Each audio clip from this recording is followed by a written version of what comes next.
Hello everybody, welcome back to Screenstars and welcome to another PlayStation review. Today I'm taking a look at Tainted Grail, The Fall of Avalon for the PlayStation 5. Right, okay, this was released just last week for the PlayStation. It's a game that I've put a great deal of time in to try and get a review up for you as quickly as I can. This is essentially a brand new RPG from a small studio, really, definitely in comparison to the big boys like Bethesda and so on. And they have delivered really a remarkable piece of work, in my opinion. It's flawed, yes. We'll talk a little bit about that, but it is so wonderful to be playing a brand new Western RPG that is heaped in the King Arthur legend. It's like a dark fantasy game. It's almost like Dark Souls crossed with Skyrim in a lot of ways. It's got the DNA of a Bethesda RPG, but it's got much darker, broader strokes going on with it. And I have to say, while there are some performance issues, beyond that, I've been deeply impressed with what I have been playing here, and I've been finding it a real treat for the most part. So, I mean, it's an ambitious open world RPG. It's got lore-heavy storytelling going on. You basically start in a classic RPG style. You are a prisoner. You are set free, and then you kind of head off into the world.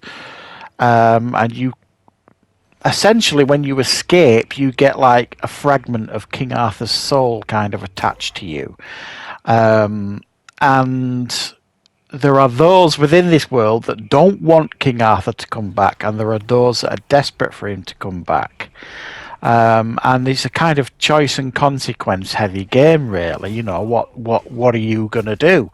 What decisions are you going to make? And that's entirely up to you. Right, okay, so throughout the game as well, you'll kind of encounter multiple different factions, as I've mentioned, with different agendas, different motivations, and definitely it gives you quite a few different kind of choices to make when you kind of go through the game. The combat is real time and in first person. However, there is a third person option, but as you click on to try that, there's a little window pops up that tells you that it was designed initially as a first person experience. So it's basically kind of warning you the third person perspective, you know, it might be a bit janky. So even though I've had a little look of it now and again, I've played this 90%, 95% probably from the first person perspective, which I think is probably the best way to play this. There's like melee combat, so you've got your usual swords, long swords, claymores, axes, maces. Then you've got bow and arrows. Also, you've got archery that's on display here.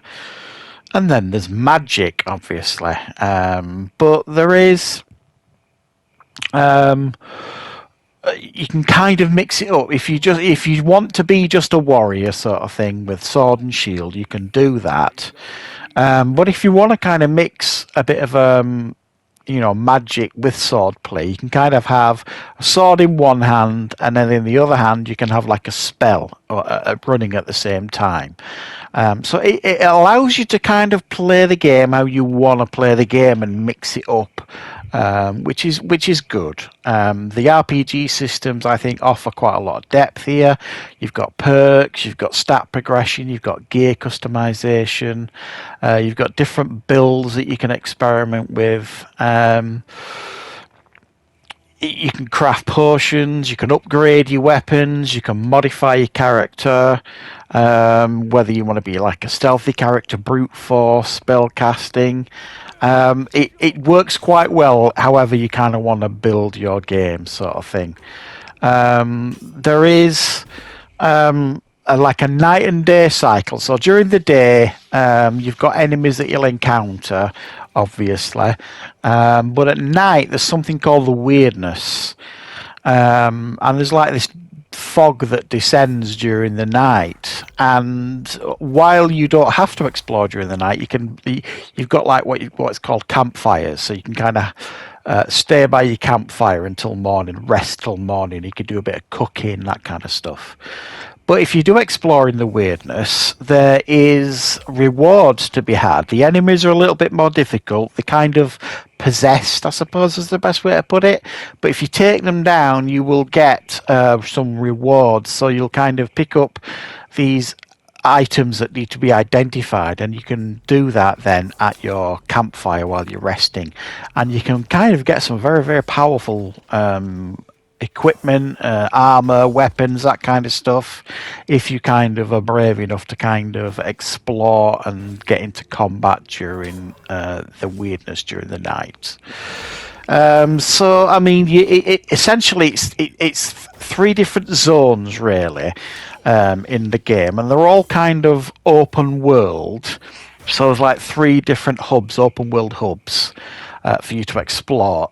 None of them are what you would describe as sizable, but that's not necessarily a bad thing, because you can kind of have fun exploring it. But it's almost like sometimes with these RPGs, you'll end up exploring like one region for like 25 hours, 30 hours, and you kind of like you start getting bored then, sort of thing. And the game, while it does encourage exploration, it also kind of, the size of the maps encourage you to kind of get on with it at the same time. So you've got loads of side missions to do, as well as your main quest missions as well.